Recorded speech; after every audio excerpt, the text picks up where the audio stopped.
Labor is the direct contribution to the monetary system, to the circulation of money, but is also the only way to acquire money, which leads directly to the obligation of work.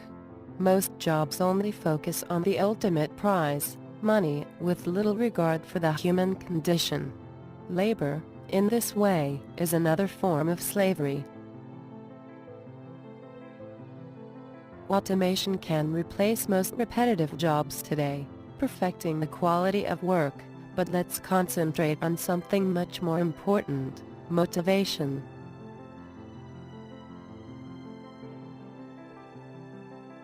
Our motivations are unbelievably interesting. I mean, I've been working on this for a few years, and I just find the topic still so amazingly engaging and interesting. So I want to tell you about that. The science is really surprising. The science is a little bit freaky, okay? We are not as endlessly manipulable and as predictable as you would think. There's a whole set of unbelievably interesting studies. I want to give you two that call into question this idea that if you reward something, you get more of the behavior you want. If you punish something, you get less of it. So let's go from London to the mean streets of Cambridge, Massachusetts, in the northeastern part of the United States. And let's talk about a study done at MIT, Massachusetts Institute of Technology. Here's what they did. They took a whole group of students, and they gave them a set of challenges. Things like memorizing strings of digits, solving word puzzles, other kinds of spatial puzzles, even physical tasks like throwing a ball through a hoop. Okay, they gave them these challenges, and they said to incentivize their performance, they gave them 3 levels of rewards. Okay?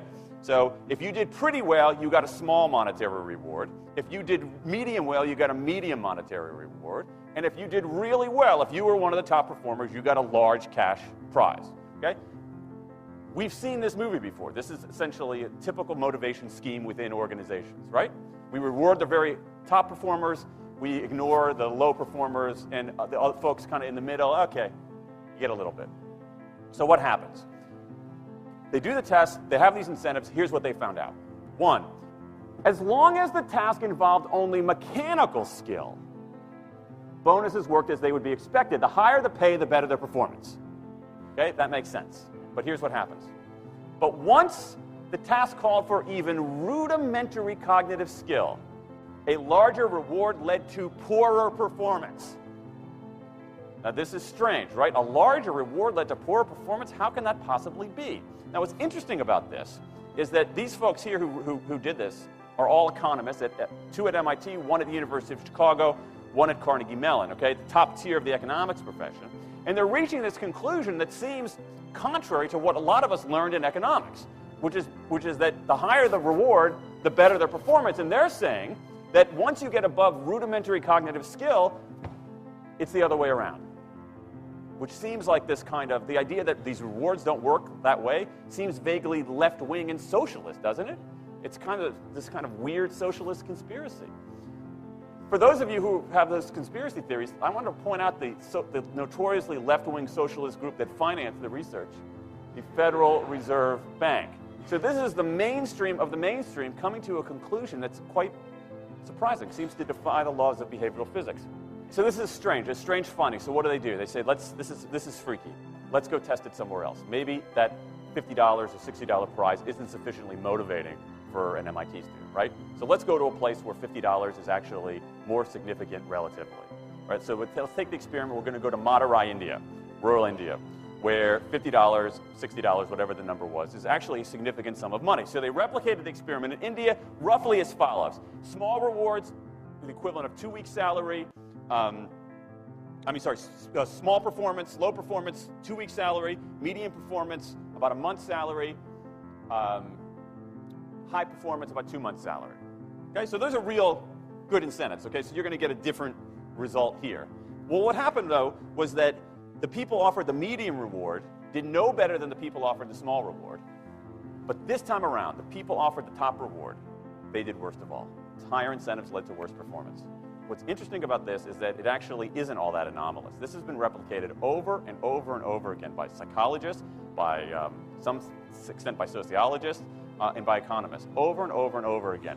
For simple, straightforward tasks, those kinds of incentives, if you do this, then you get that, they're great.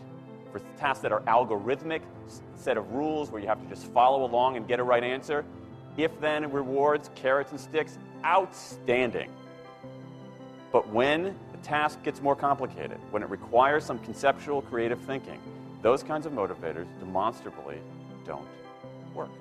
In fact, money is a motivator at work, but in a slightly strange way. If you don't pay people enough, they won't be motivated. What's curious about, there's another paradox here, which is that the best use of money as a motivator is to pay people enough to take the issue of money off the table. Pay people enough so that they're not thinking about money and they're thinking about the work. Now, once you do that, it turns out there are 3 factors that the science shows lead to better performance, not to mention personal satisfaction. Autonomy, mastery, and purpose. Autonomy is our desire to be self-directed, to direct our own lives. Now, in many ways, traditional notions of management run afoul of that. Management is great if you want compliance, but if you want engagement, which is what we want in the workforce today as people are doing more complicated, sophisticated things, self-direction is better. Let me give you some examples of this, of almost radical forms of self-direction in the workplace that lead to good results. Let's start with this company right here, Atlassian, an Australian company. It's a software company, and they do something really cool. Once a quarter on a Thursday afternoon, they say to their developers, for the next 24 hours, you can work on anything you want. You can work on it the way you want. You can work on it with whomever you want. All we ask is that you show the results to the company at the end of those 24 hours in this fun kind of meeting, not a star chamber session, but this fun meeting with beer and cake and fun and other things like that. It turns out that that one day of pure, undiluted autonomy has led to a whole array of fixes for existing software, a whole array of ideas for new products that otherwise had never emerged. One day. Now, this is not an if-then incentive. This is not the sort of thing that I would have done 3 years ago before I knew this research. I would have said, you want people to be creative and innovative? Give them a freaking innovation bonus. If you can do something cool, I'll give you $2,500. They're not doing this at all. They're essentially saying, you probably want to do something interesting. Let me just get out of your way. One day of autonomy produces things that had never emerged. Right, let's talk about mastery. Mastery is our urge to get better at stuff. We like to get better at stuff. This is why people play musical instruments on the weekend. You got all these people who are acting in ways that seem irrational economically. They play musical instruments on weekends. Why? It's not going to get them a mate. It's not going to make them any money. Why are they doing it? Because it's fun, because you get better at it, and that's satisfying. Go back in time a little bit. I imagine this if I went to my first economics professor, a woman named Mary Alice Schulman, and I went to her in 1983 and said, Professor Schulman, can I talk to you after class for a moment? Yeah. I got this inkling. I got this idea for a business model. I just want to run it past you.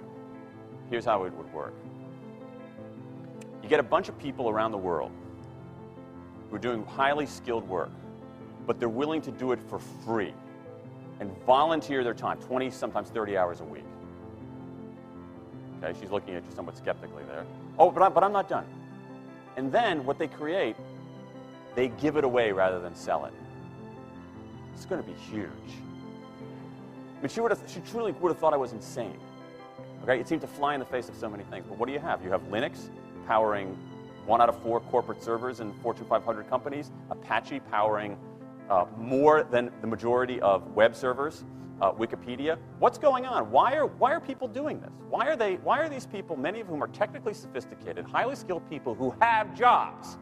Okay, they have jobs. They're working at jobs for pay, doing sophisticated technological work. And yet, during their limited discretionary time, they do equally, if not more, technically sophisticated work, not for their employer, but for someone else for free. That's a strange economic behavior. Economists who look into it, why are they doing this? It's overwhelmingly clear. Challenge and mastery, along with making a contribution. That's it.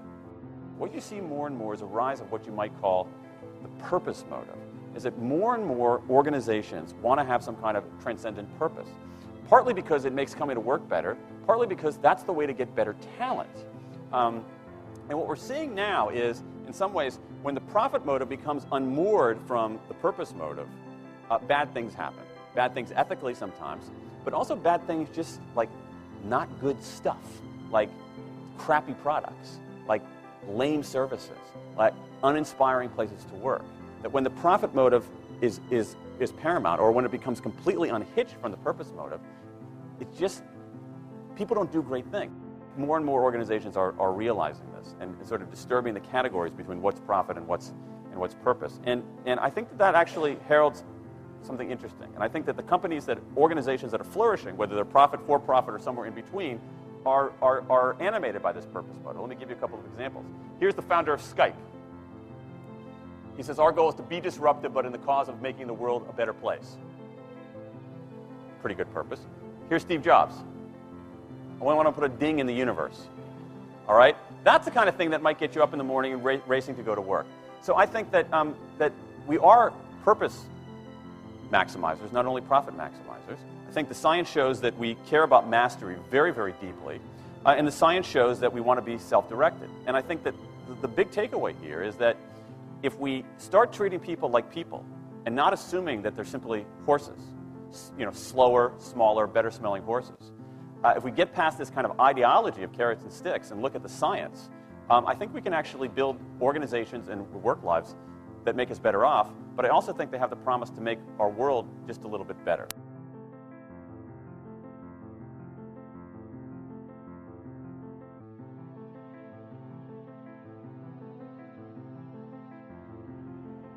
So, work is mandatory in the monetary system, and the system makes money the primary motivation for work, which leads, scientifically, to a very low efficiency of the workers because autonomy, mastery and purpose are what motivate humans. Millions of people have already been replaced by machinery and this will continue. In fact, it's even cheaper to invest in machinery because they do not need salaries, medical insurance, air conditioning, holidays or breaks. Remember that any repetitive work can be automated, as for the other jobs. Many have a very difficult time seeing how automation can be applied to complex jobs such as doctors, architects, etc. In order to consider this, we first need to ask ourselves what the true nature of our occupational roles really are. What exactly is a doctor, a carpenter, a plumber or an architect?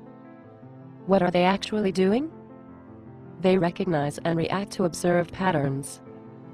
When a doctor examines you, all he is doing is mentally referencing what has been learned. If you go to a dermatologist because you think you might have cancer on your arm, the doctor is going to examine the skin and mentally reference the patterns he or she has been taught. Then he will take a sample of the skin to be tested by machine analysis. It is a technical process.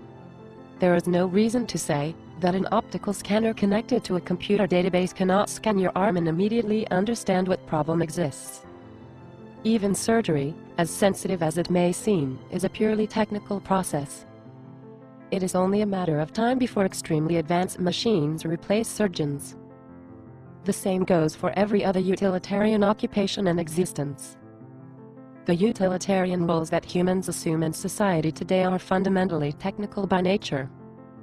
While this seems obvious in regard to physical labor, our mental labor can now be delegated to computers as well. If this sounds foreign to you, please note that if you have ever used a calculator, you have delegated your decision-making to a machine. When you divide 19,500 by 30 with the calculator, this machine is who decides the result, not you. We must remember that logical reasoning is the cognitive ability to find solutions, from a cause and effect standpoint, following the rules and laws of a given system. It is entirely a technical process.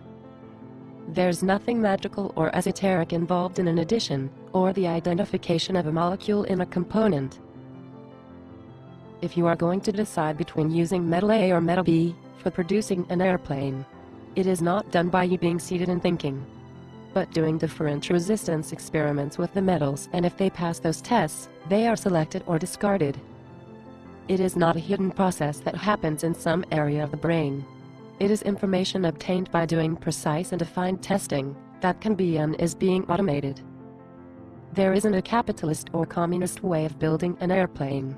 If the airplane doesn't satisfy the physical requirements to be able to fly, it won't fly. A person cannot invent something that has no correlation with reality. It doesn't matter how imaginative you are, if what you imagine cannot be obtained by rearranging and manipulating existing physical stuff in reality, it will not materialize. And do not forget that repetitive work does not help the human brain develop. It's an embarrassment for an intelligent species. It's very easy to repeat and to replicate any profession. So in time, people will not work. They go to work, they think, well, that's the way you earn a living. No, it's not. It's the only way we use today. But in the future, work will be considered beneath man. Because man has a brain.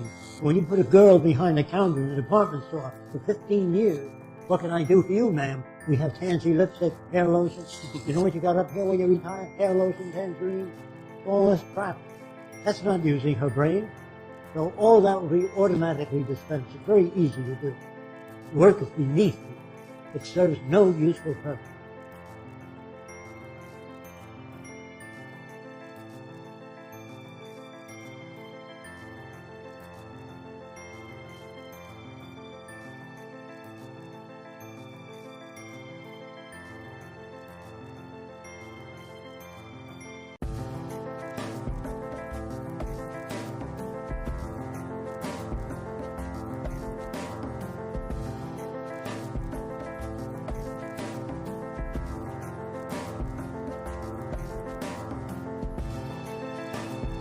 The solution will be automating as much as is possible, and the remaining jobs, which would be only a few, will be done by people, because science has shown that a man's work is better when it is motivated by purpose and not by money.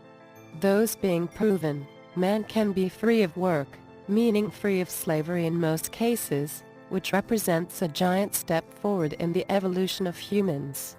While work is done largely by machines, and man is motivated by purpose, the access to goods and services will be free of charge. If automation would lead directly to a lack of jobs, the remaining jobs would be done because of their purpose to improve society. Then such a development would not require a monetary system to function. So the only reward you get is seeing less poverty and hunger, starvation and deprivation. Kids with swollen bellies, all gone.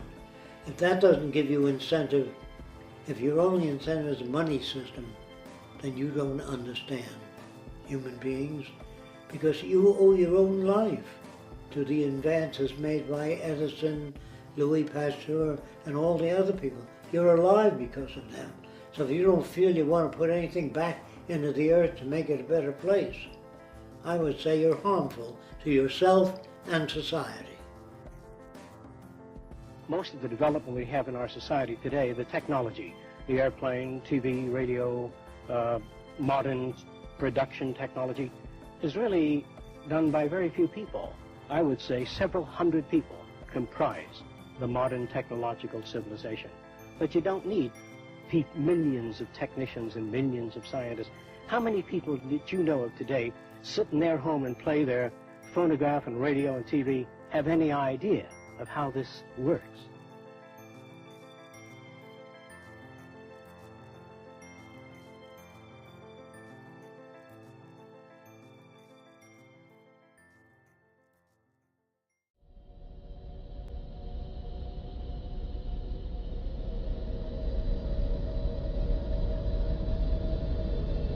The main purpose of technology is to make the individual's life easier, and now technology is so advanced that the individual's life may be exempt from any involvement in finding food, information, comfort, or any aid. Only the influence of an extremely harmful system can enforce a negative situation like the one currently on Earth. A situation where ordinary individuals know just a fraction of the available information and where technology is capable of improvements, but not used. To compel other individuals of your species to work, when work can be automated, or to ask for obedience in exchange for food, leads to psychopathic behavior of individuals that create or perpetuate such situations. A situation like this can only be the result of a psychosis of individuals with power in society.